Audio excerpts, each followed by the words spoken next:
Kay and her birds. Kay Neumann is here from SOAR Avian Resources in Dedham, Iowa. So you have I don't know, it's a long ways.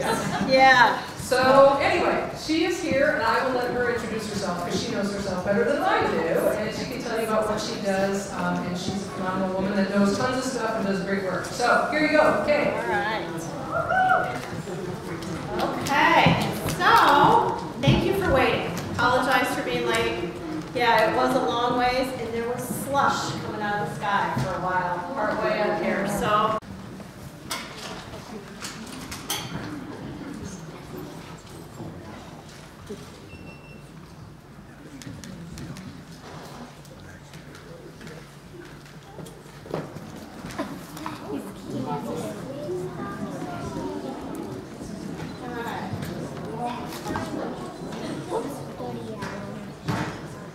So we're going to start small and work our way up. I think is going to be the method here.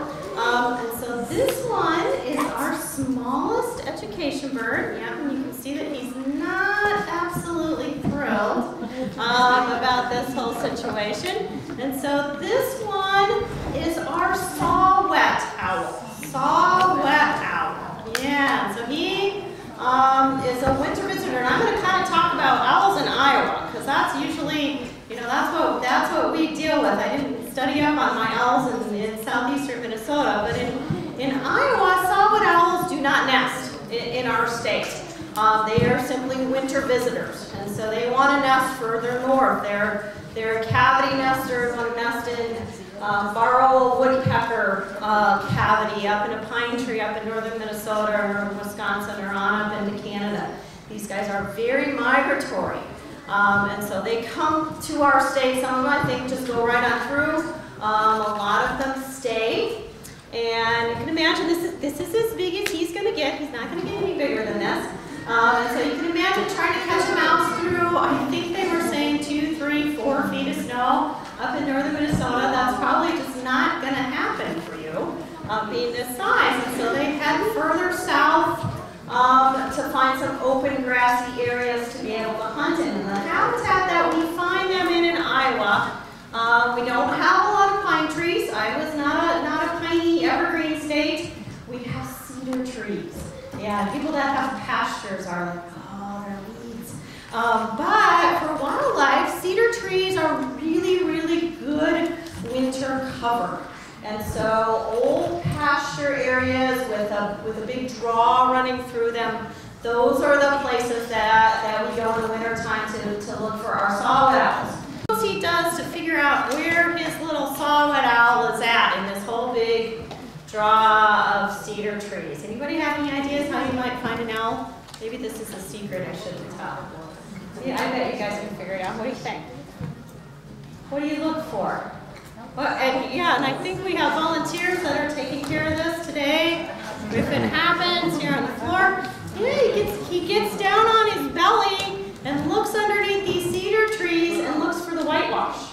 Usually, if they have found a good owl looks for owl. If they have found a good secure spot to spend the day sleeping, they're going to go back to that spot day after day. And they'll end up with a little whitewash spot underneath their roost spot, plus the pellets.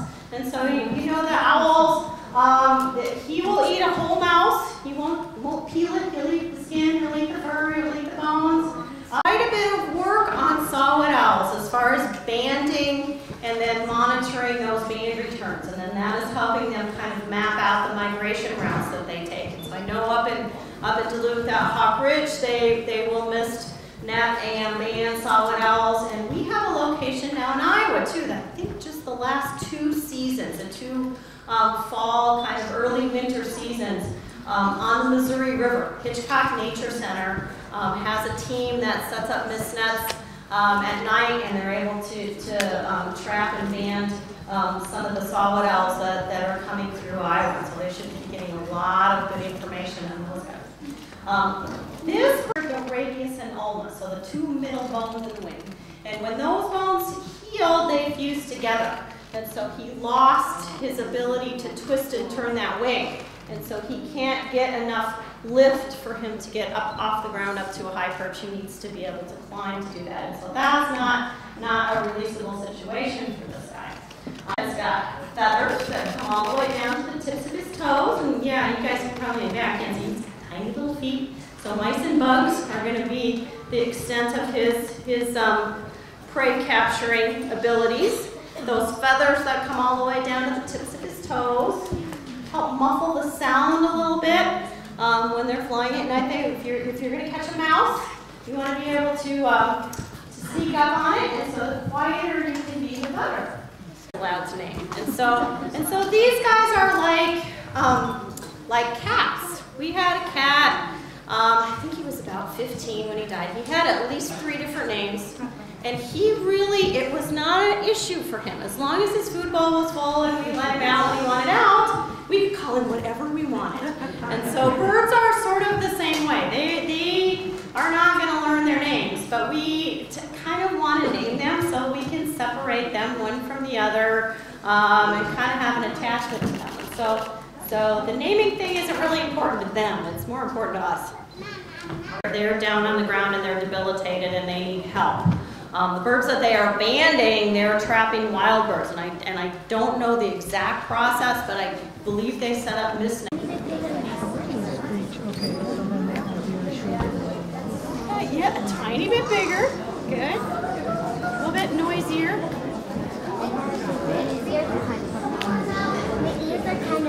Okay, so this one, already commenting up front, a little bit bigger, just a tiny bit bigger, probably 10, 15 grams bigger. I think our sawwhet owl weighs right around 75 or 80 grams, which is not, I've been trying to find a candy bar, they're all usually bigger than that.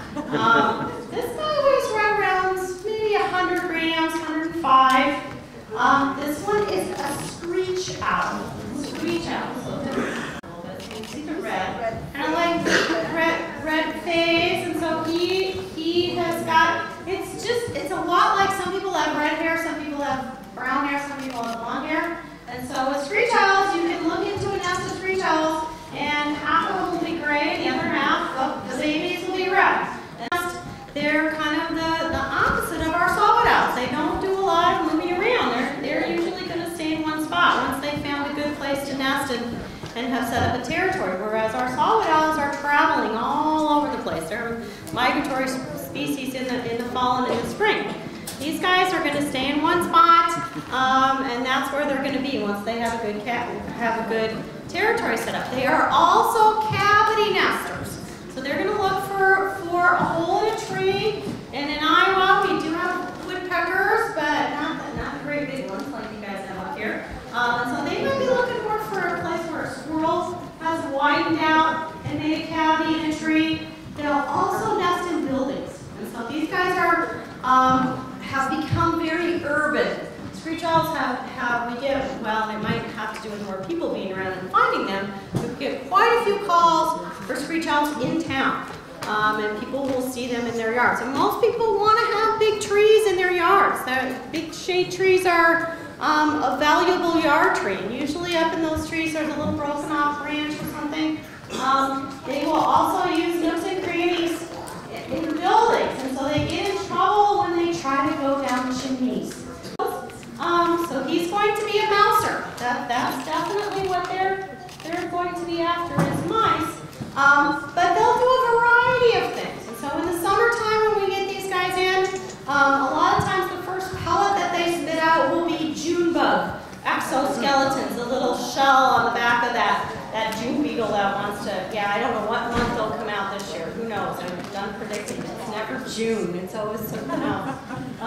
But they will focus on insects in the summertime. And the kids, when we do programs, they always want birds to eat worms. Owls, they're really not much of a worm eater. Take quite a few worms to fill these guys up. But I actually saw a screech owl fly down and eat an earthworm. So, everywhere. It's just starting to get dark, and a little screech owl popped up on the road sign and flew down and grabbed an earthworm, flew back up to the sign and ate it. And I think he did that about. I'm going to talk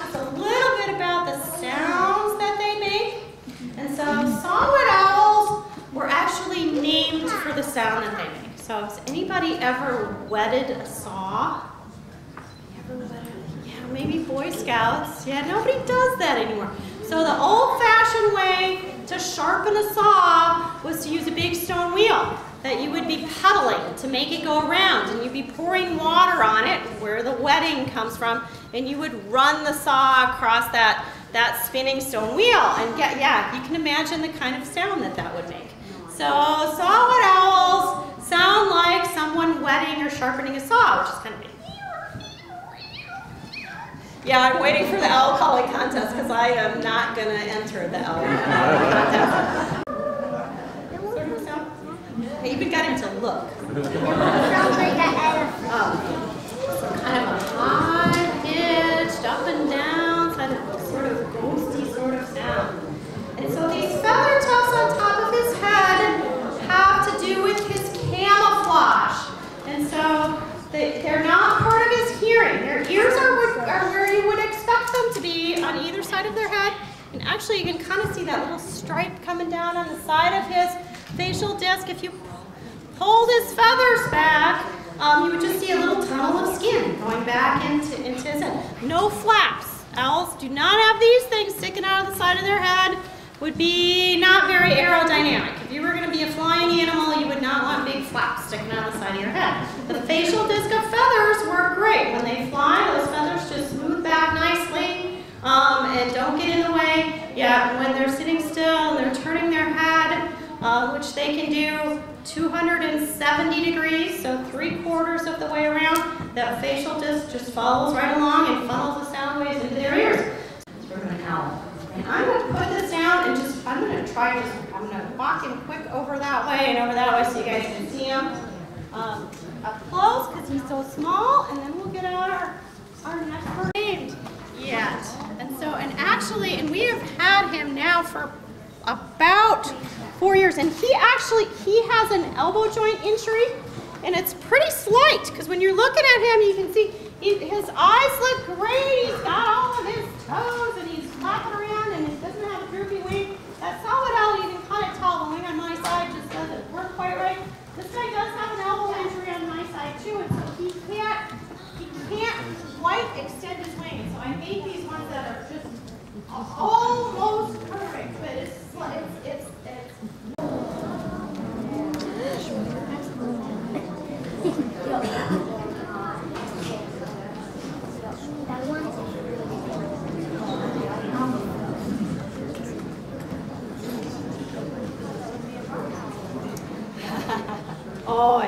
Oh, good. You thought it was going to be a big deal. Yeah, we were just kind of grabbing out of the car here. So this one, let's see if you guys can guess. Let's get him in the range right here. All right, this one. So my favorite game when someone calls with an injured bird is to play Identify the Bird over the phone.